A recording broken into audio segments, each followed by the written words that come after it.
Aku mau bersyukur kepada Tuhan dengan segenap hatiku. Aku mau menceritakan segala perbuatan-Mu yang ajaib. Aku mau bersukacita dan bersukaria karena Engkau. Aku mau bermazmur bagi nama-Mu yang maha tinggi. Sebab itu, marilah kita dengan penuh sukacita menyambut kedatangannya. Diberkatilah Dia yang datang kepada Tuhan.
Aku melayangkan mataku ke gunung-gunung, dari manakah datangnya pertolonganku? Pertolonganku ialah dari Tuhan yang menjadikan langit dan bumi. Hari ini telah lahir bagimu juru selamat di kota Daud.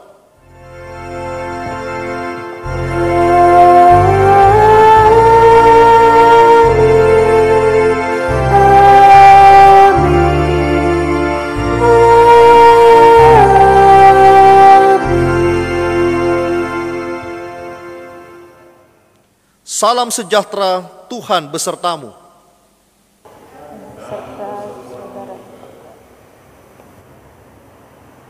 Dunia di mana kita ada berjalan, berada dalam kegelapan, memukul, memfitnah, mencaci maki, menindas, dan keburukan lainnya sudah jadi kebiasaan laku manusia. Ada yang merasa superior terhadap yang lain, dan ada yang keberadaannya tak dianggap ada. Ada ratap tangis, keluh kesah, bahkan kertak gigi akibat aniaya. Di mana Tuhan? Apa Ia kerjakan dalam keadaan itu? Ia akan datang berkarya dan memulihkan ciptaan. Yohanes 3 ayat 16. Karena begitu besar kasih Allah akan dunia ini, sehingga Ia telah mengaruniakan anaknya yang tunggal, supaya setiap orang yang percaya kepadanya tidak binasa, melainkan beroleh hidup yang kekal.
Keadaan hidup penuh derita memerlukan pemulihan.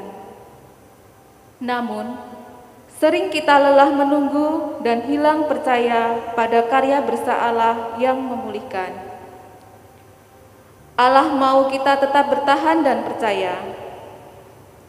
Maka, mari dalam pengakuan dosa ini kita mengakui bahwa kita sering kehilangan percaya kita pada Tuhan. Sering kita takut dan merasa ditinggalkan Tuhan.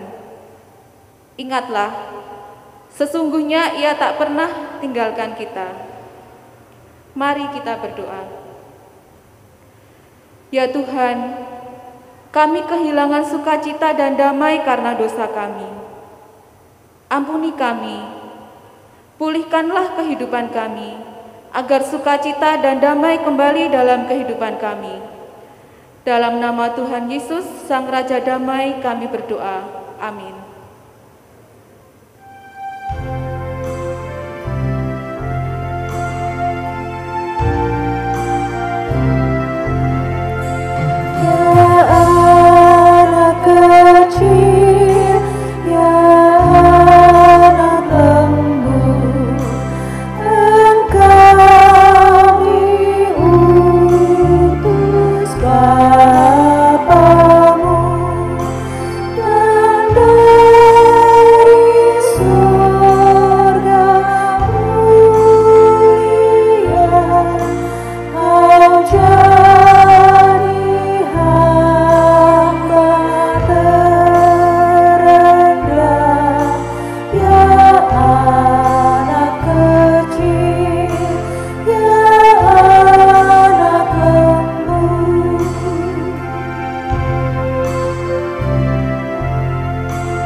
Selamat malam Bapak Ibu Saudara yang dikasihi Tuhan, Jemaat GKI Pahlawan dimanapun saudara berada pada saat ini.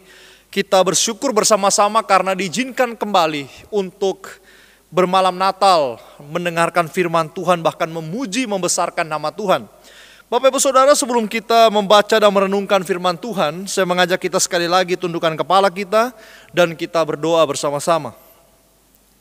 Bapa yang di surga, kami bersyukur berterima kasih kepada Engkau di malam hari ini. Kami datang membawa diri kami semuanya agar firman yang akan kami dengarkan, firman itu menghibur, menguatkan kami, bahkan memberitahukan kepada kami apa yang harus kami lakukan di dalam kehidupan kami. Ajar kami Tuhan untuk setia kepada Engkau. Ajar kami Tuhan melalui firman-Mu, kami tidak hanya menjadi pendengar firman saja, tetapi juga menjadi pelaku firman yang membawa lilin-lilin Natal bagi dunia yang semakin gelap ini. Bicaralah Tuhan, kami siap mendengarkannya. Di dalam nama Tuhan Yesus Juru Selamat yang hidup, kami semuanya sudah berdoa. Amin. Bapak Ibu Saudara, saya mengajak kita bersama-sama di malam Natal ini membuka Injil Lukas pasal yang kedua, ayatnya yang ke-8 sampai dengan ayat yang ke-15.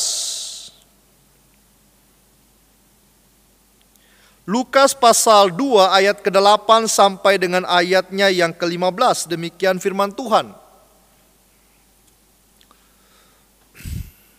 Di daerah itu ada gembala-gembala yang tinggal di padang, menjaga kawanan ternak mereka pada waktu malam. Tiba-tiba berdirilah seorang malaikat Tuhan di dekat mereka, dan kemuliaan Tuhan bersinar meliputi mereka, dan mereka sangat ketakutan. Lalu kata malaikat itu kepada mereka, "Jangan takut, sebab sesungguhnya aku memberitakan kepadamu kesukaan besar untuk seluruh bangsa. Hari ini telah lahir bagimu juru selamat, yaitu Kristus Tuhan di kota Daud. Dan inilah tandanya bagimu, kamu akan menjumpai seorang bayi dibungkus dengan lampin dan terbaring di dalam palungan." Dan tiba-tiba tampaklah bersama-sama dengan malaikat itu sejumlah besar bala tentara surga yang memuji Allah, katanya, "Kemuliaan bagi Allah di tempat yang maha tinggi, dan damai sejahtera di bumi di antara manusia yang berkenan kepadanya."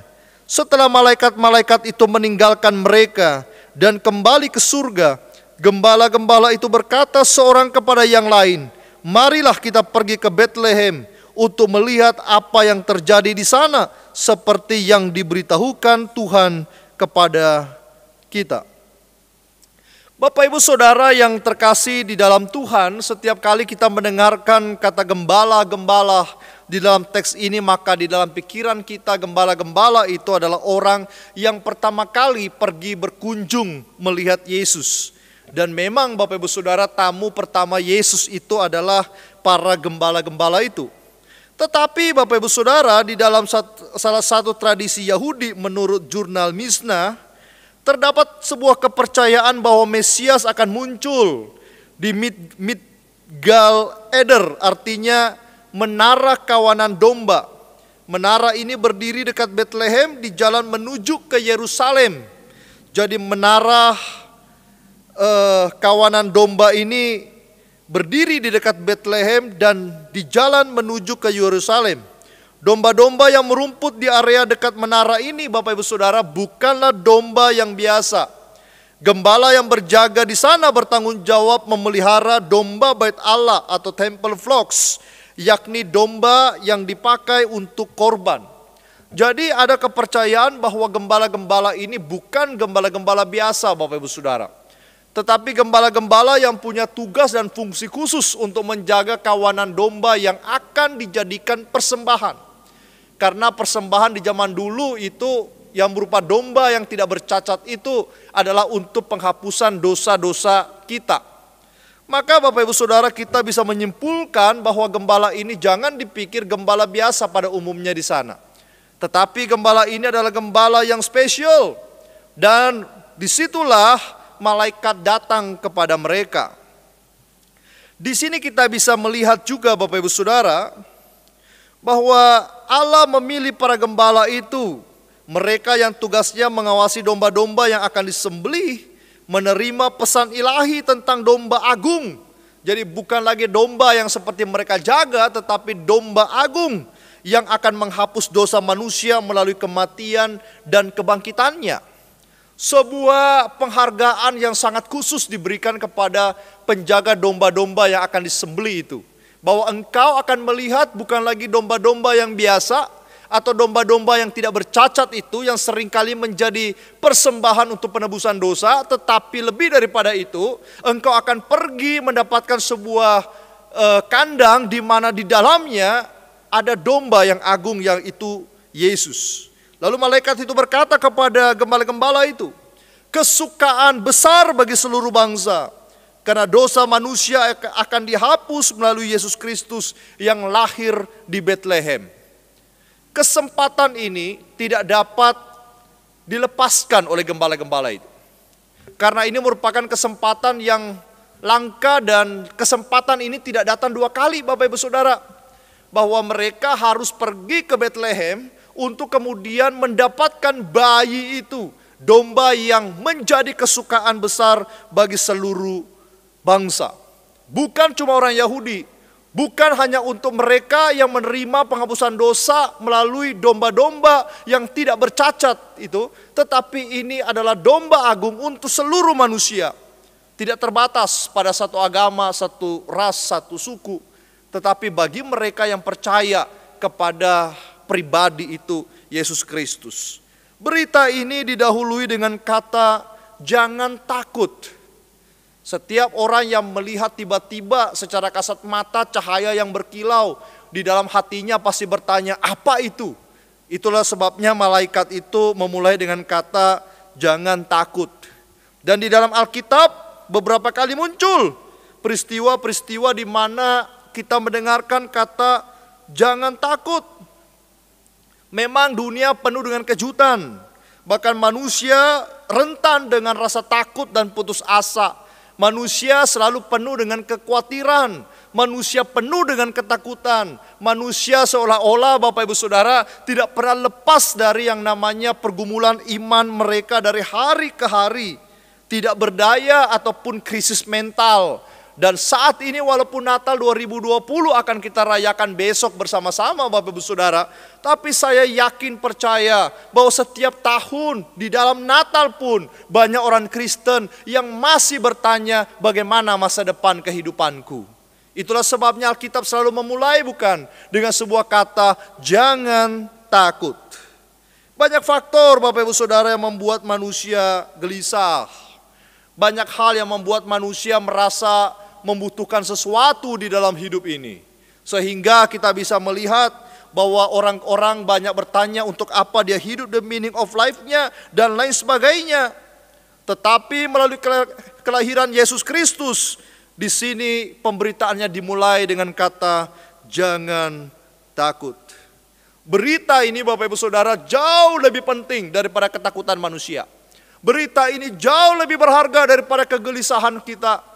Berita ini jauh lebih besar daripada pergumulan-pergumulan iman kita. Dan ketika kita bertanya untuk apa kita hidup, maka jawabannya jelas untuk kemuliaan Dia yang lahir di Betlehem itu.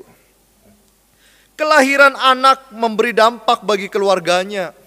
Sukacita tidak terbatas hanya di dalam lingkup keluarga. Kalau seorang anak lahir di rumah sakit, bersalin, mamanya gembira, papanya gembira, keluarga itu bergembira. Orang-orang yang datang turut merasa sukacita, tetapi begitu pulang, ya sudah. Dan Bapak Ibu Saudara, keluarga itu mengalami sukacita karena satu pribadi yang baru di tengah keluarganya. Tetapi kelahiran Yesus ini tentu tidak.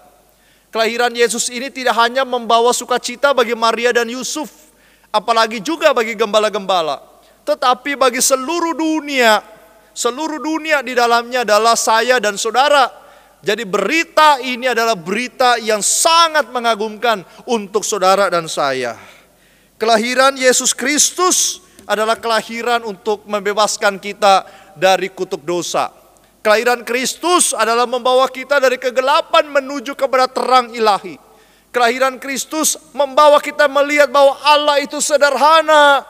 Bahwa Allah itu menggantikan kita yang berdosa ini menjadi penuh dengan kemuliaan. Dari seteru Allah menjadi kawan Allah. Dari musuh Allah menjadi sahabat Allah.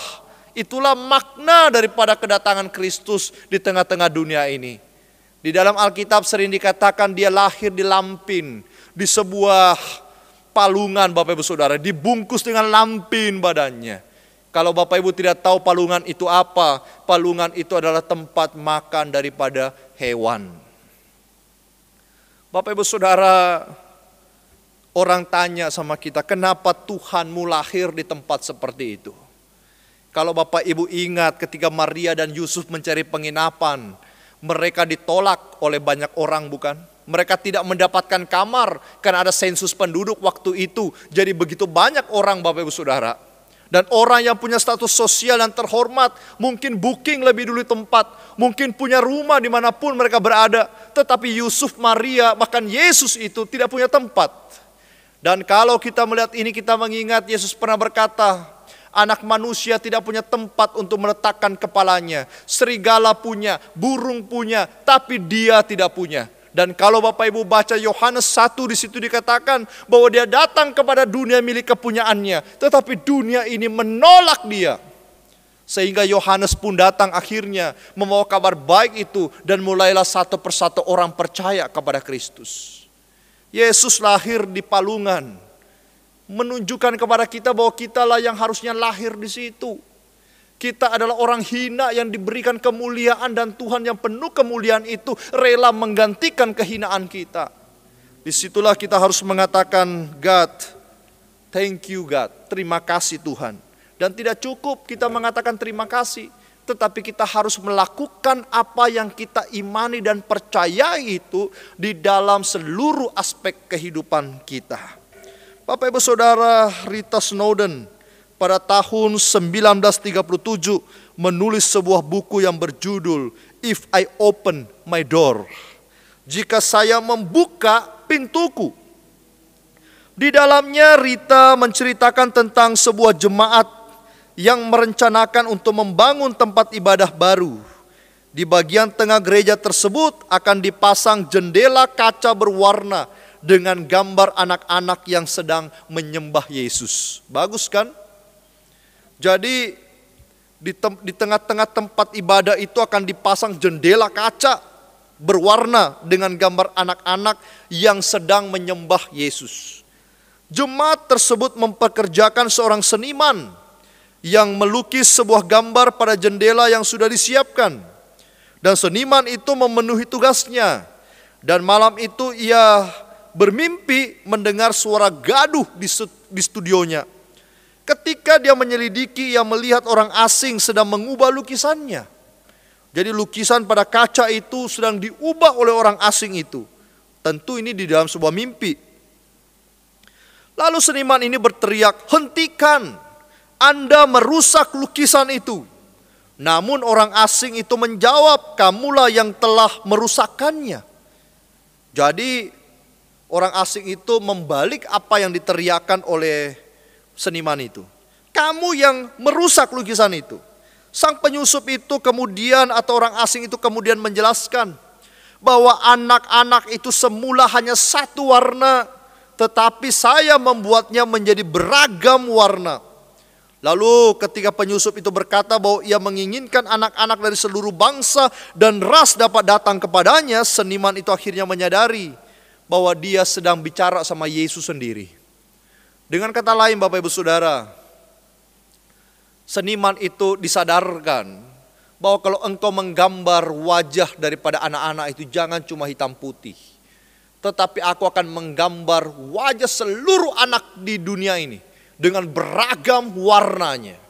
Dengan kata lain, kita selalu berkata atau berpikir, orang selalu bicara bahwa kenapa Yesus dikunjungi oleh gembala. Kalau majus oke, tapi kenapa gembala? Struktur status sosial yang paling rendah Bapak Ibu Saudara. Gembala. Kenapa Yesus lahir di sebuah kandungan Maria yang notabene orang biasa sekali. Dan Yusuf juga orang biasa sekali. Mereka orang miskin Bapak Ibu Saudara. Tetapi Alkitab mengatakan apa? Tuhan datang melalui mereka. Orang Majus datang. Gembala datang. Semua datang di situ. Itulah esensi daripada wajah anak-anak yang beragam warna itu. Bahwa Kristus datang bukan untuk satu golongan. Bukan hanya untuk orang yang status sosialnya tinggi, tetapi juga mereka yang rendah. Tuhan menerima semua manusia dari semua golongan yang ada. Karena Tuhan tahu bahwa tidak satu manusia pun yang tidak membutuhkan dia. Tuhan tahu kalau dia undang gembala itu pertama kali datang ke Bethlehem, itu sudah membukakan pintu bahwa siapapun bisa datang di hadapan Tuhan untuk menyembah dia. Bapak Ibu Saudara, tiba-tiba sesuatu yang terpenting itu turun ke dalam dunia, yaitu air kehidupan itu. Untuk semua orang, bahkan kita pernah baca kisah wanita yang di pinggir sumur itu, juga disapa oleh Tuhan. Orang yang tidak dipandang oleh orang lain, dihakimi oleh orang lain, dihindari oleh orang lain, Tuhan datang sama mereka.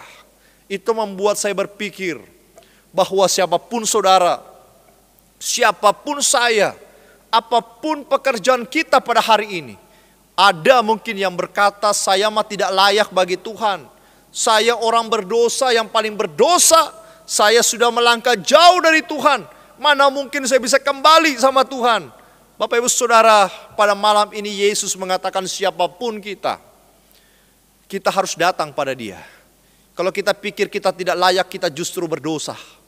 Kita menolak undangan Tuhan untuk datang bersimpu di hadapan Sang Raja itu. Air kehidupan itu yang menyegarkan jiwa kita untuk semua golongan manusia. Seperti saya katakan tadi, gembala, Majus dan kita semuanya yang diarahkan pada satu titik yang paling penting yang menentukan kehidupan ini. Dan manusia harus menemukan Dia. Kalau manusia tidak menemukan Dia, manusia tidak akan pernah kenal dirinya siapa. Calvin pernah mengatakan, jika engkau dan saya tidak kenal siapa Tuhan, maka kita akan kehilangan diri kita yang paling esensi. Sebab kita tidak akan pernah kenal bahwa kita adalah seteru Allah, manusia yang berdosa yang harus dikasihi dan dikasihani oleh Allah. Bapak Ibu Saudara, malam Natal ini tidak hanya bicara tentang Yahudi, Bethlehem, tetapi bicara juga mengenai kita yang harus datang pada Tuhan. Suatu hari seorang pria ingin pulang ke rumahnya. Dia menyalakan GPS Bapak Ibu Saudara. Tetapi GPS itu mengarahkan dia pada jalan yang salah dan dia tersesat.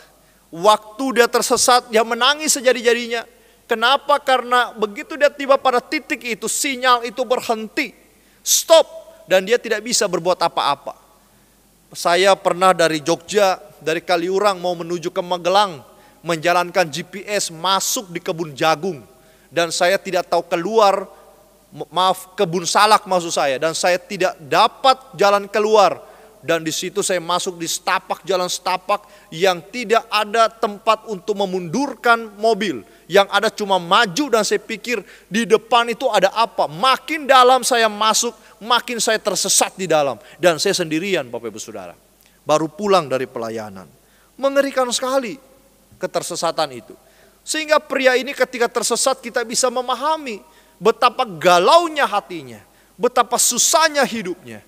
Hari ini mungkin kita pikir kita punya Yesus, kita punya GPS, kita punya Alkitab, tetapi kita toh tersesat di jalan yang kita tidak mengerti di mana saya Tuhan. Pergumulan hidup seringkali membuat kita sesat. Pergaulan hidup seringkali membuat kita tersesat. Media sosial yang begitu kompleks kadang-kadang membuat kita juga tersesat, bukan Bapak Ibu Saudara? Lalu kita bertanya, saya mau kemana hari ini? Lalu kemudian anak muda itu melihat ada cahaya di atas daripada tempat dia tersesat.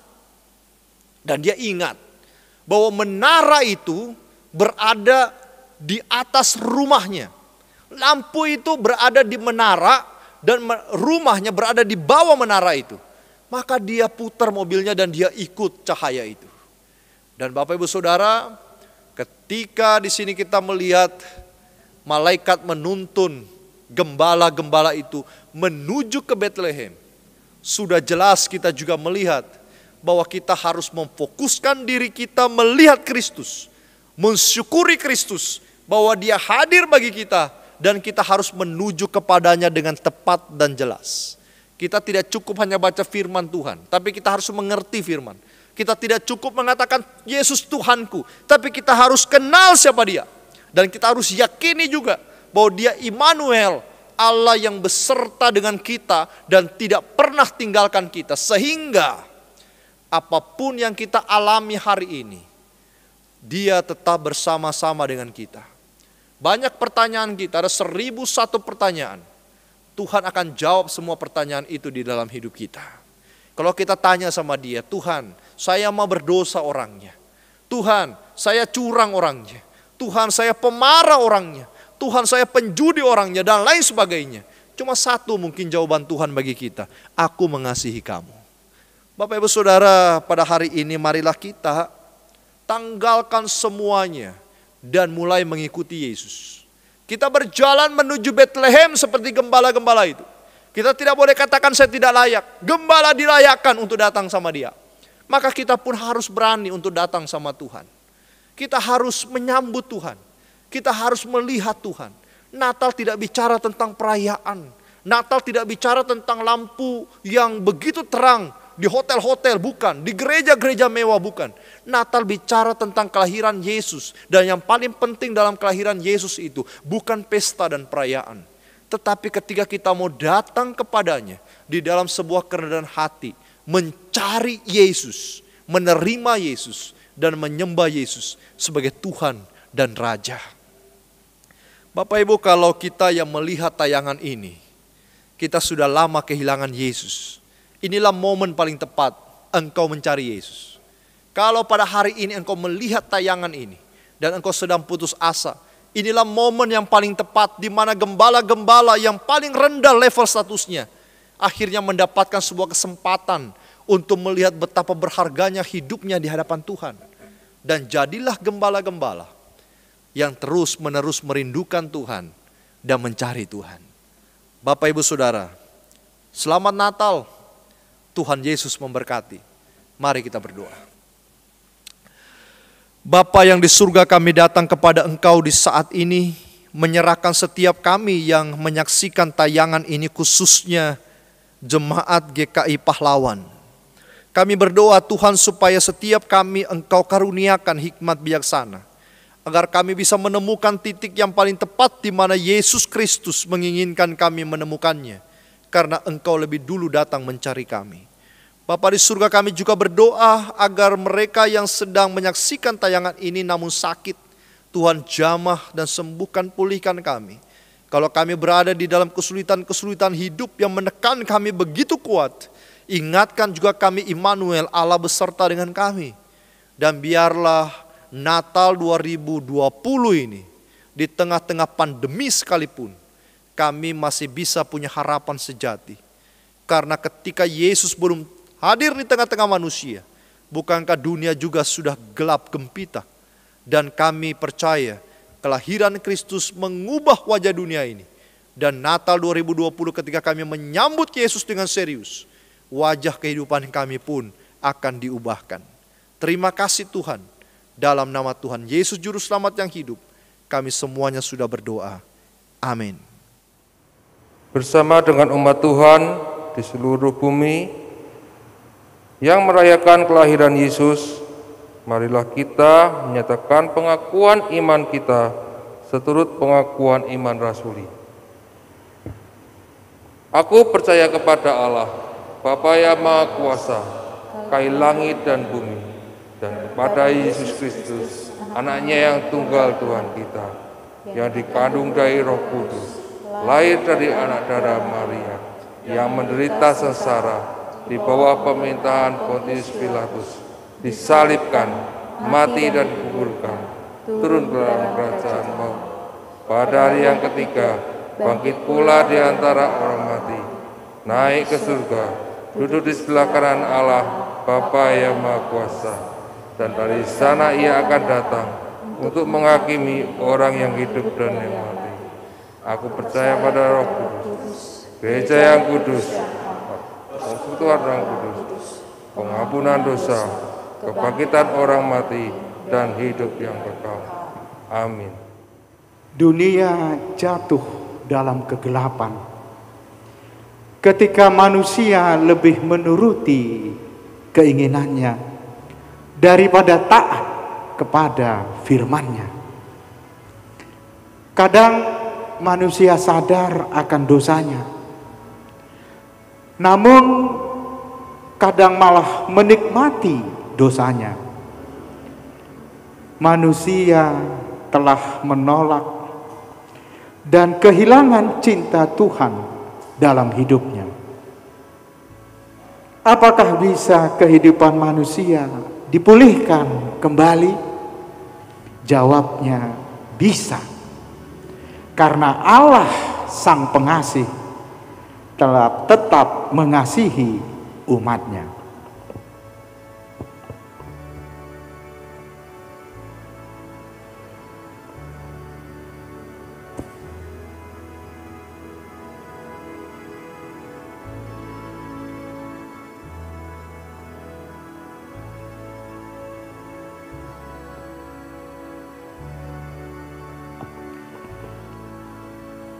Saudara, malam itu adalah malam yang pekat.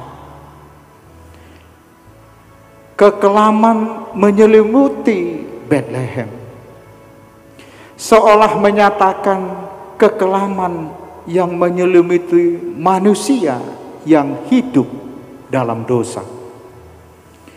Di saat manusia terlelap dalam tidur dan mimpi, di saat dosa membuai manusia dalam ketidakbenaran, Allah datang dalam rupa bayi yang kecil. Sekalipun padanya ada kuasa yang maha tinggi, dunia telah lama berharap akan kehadirannya, Sang terang. Tetapi ketika manusia itu datang, tak seorang pun menyambutnya. Namun cintanya kepada manusia lebih kuat daripada kegeramannya. Lihatlah terang ini, ia bercahaya di dalam kegelapan. Terang itu datang kepada kita karena kasih-Nya. Sang Raja Damai telah datang agar kita yang hidup dalam kegelapan dosa diterangi-Nya. Terimalah Dia dan jadikan Ia pelita yang selalu bersinar menerangi hidup kita.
Bapak Ibu Saudara, mari kita bersama-sama berdoa syafaat. Mari kita tundukkan kepala kita dan kita berdoa.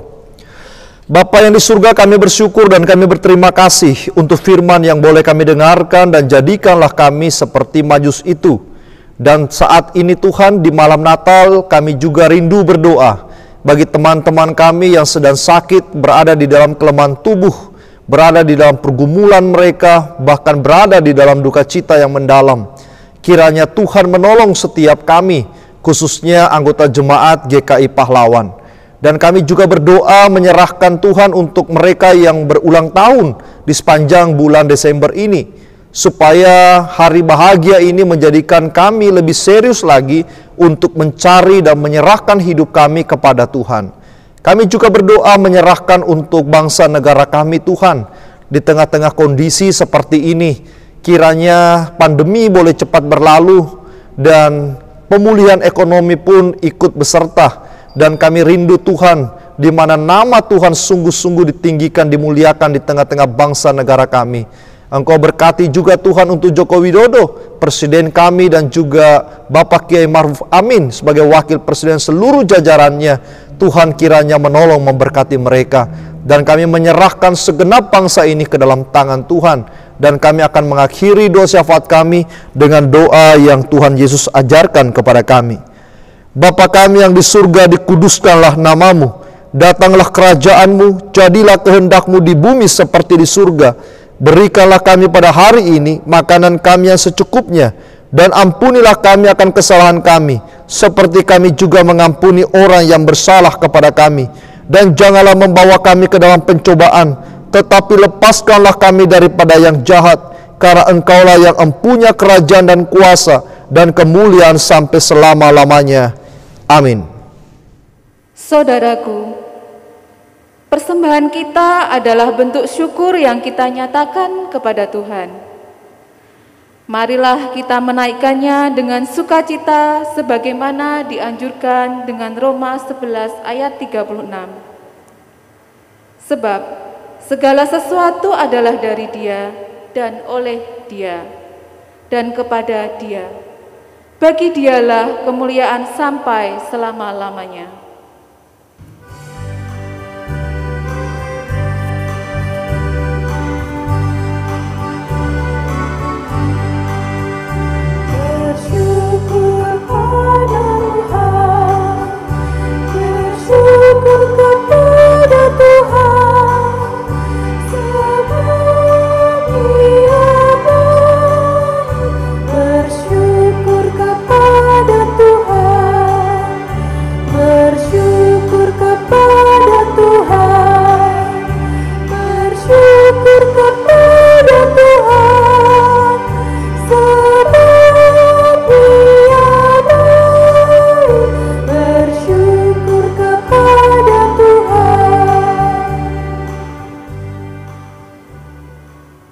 Mari kita bangkit berdiri, kita akan berdoa.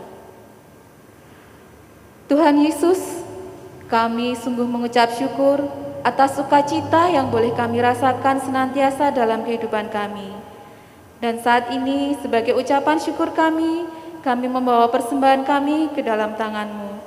Tuhan, kiranya persembahan ini boleh bermanfaat untuk pelayanan di gereja kami. Terima kasih Tuhan Yesus, di dalam nama Tuhan Yesus kami sudah berdoa. Amin.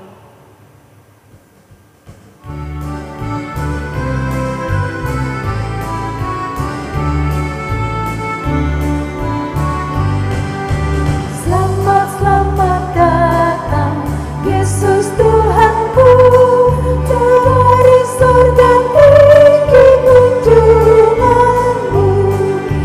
Selamat datang Tuhanku ke dalam dunia, damai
Saudara, arahkanlah hatimu kepada Tuhan.